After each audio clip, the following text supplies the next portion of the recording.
Have you ever experienced a ringing, buzzing, or hissing sound in your ears that just won't go away? If so, you're not alone. Millions of people worldwide experience tinnitus, a condition that can range from mildly annoying to severely disruptive. But what exactly is tinnitus? What causes it? And most importantly, what can be done about it? In this video, we're going to break it all down so you can understand this condition, its causes, how it's diagnosed, and what treatment options are available.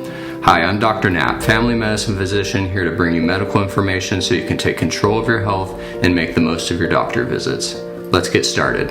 Tinnitus is the perception of sound in the ears or head when no external noise is present. For some, it's a faint ringing that comes and goes, while for others, it can be a constant loud buzzing that affects daily life.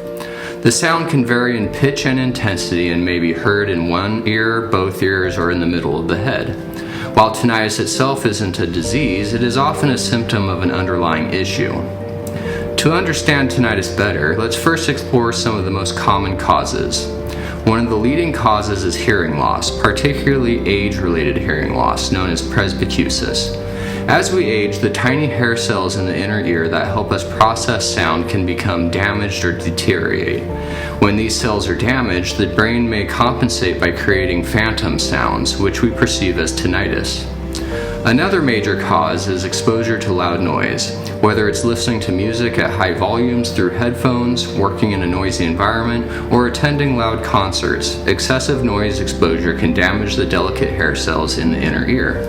This can lead to both temporary and permanent tinnitus, depending on the level and duration of exposure. Certain medications, known as ototoxic drugs, can also contribute to tinnitus. These include high doses of aspirin, certain antibiotics, diuretics, chemotherapy drugs, and non-steroidal anti-inflammatory drugs. If you've noticed tinnitus after starting a new medication, it's worth discussing with your doctor whether the medication could be the cause. Other medical conditions can also lead to tinnitus. Ear infections, excessive earwax buildup, temporomandibular joint disorders, and even conditions like high blood pressure or Meniere's disease, a disorder of the inner ear, can trigger tinnitus. In some cases, head or neck injuries, including concussions, can lead to tinnitus by affecting blood flow or nerve function in the auditory system.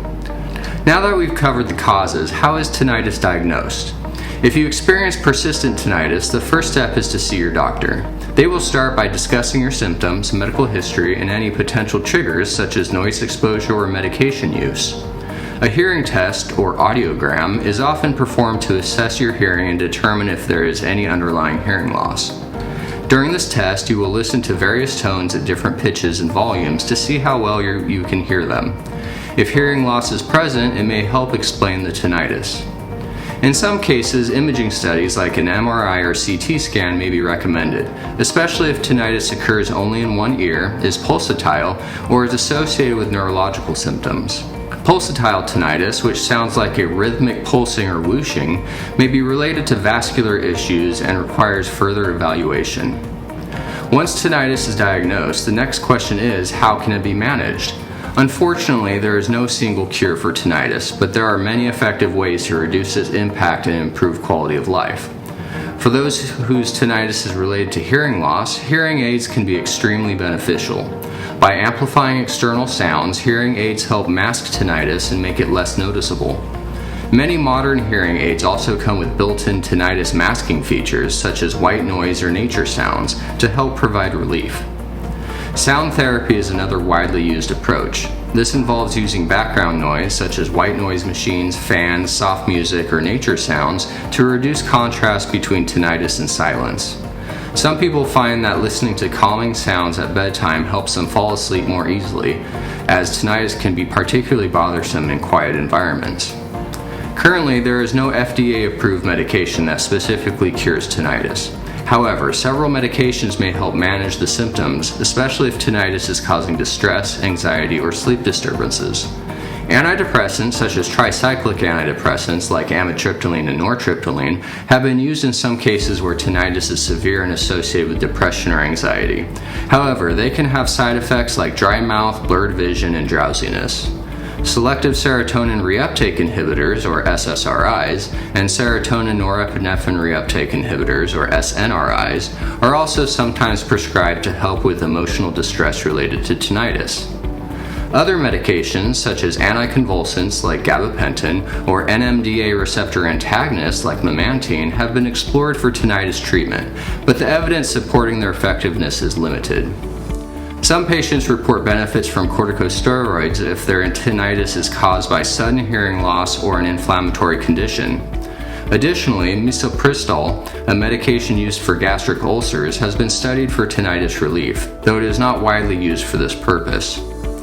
I just want to take a moment to ask that you hit that like button and subscribe to my channel. Leave a comment below if you have any questions or topics you want covered in future videos.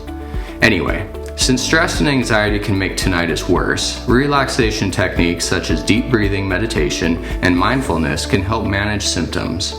Cognitive behavioral therapy, or CBT, is a structured form of therapy that helps people change negative thought patterns associated with tinnitus. By learning to reframe tinnitus-related distress, many individuals find that their perception of the sound diminishes over time. For those whose tinnitus is linked to TMJ disorders, dental treatments such as bite adjustments, mouth guards, or jaw exercises may help alleviate symptoms. If excessive earwax is the culprit, a simple earwax removal procedure performed at the doctor's office can provide relief.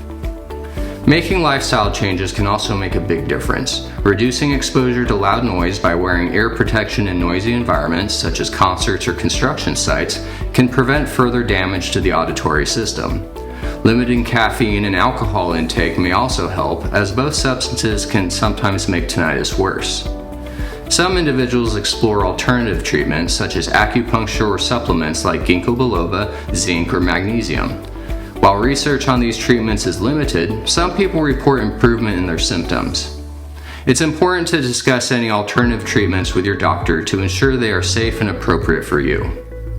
In cases where tinnitus significantly affects daily life, a multidisciplinary approach involving an audiologist, ENT specialist, and mental health professional may be beneficial. Tinnitus retraining therapy, or TRT, is a structured program that combines sound therapy with counseling to help patients habituate to their tinnitus and reduce its impact over time. Tinnitus can be a challenging condition, but understanding its causes and exploring the various management options can make a world of difference. Whether it's using sound therapy, making lifestyle adjustments, or seeking professional support, there are many ways to minimize its impact and improve your quality of life. If you or someone you know is struggling with tinnitus, don't hesitate to reach out to your doctor for guidance. Thank you for watching. As always, take care of yourself and make the most of your day.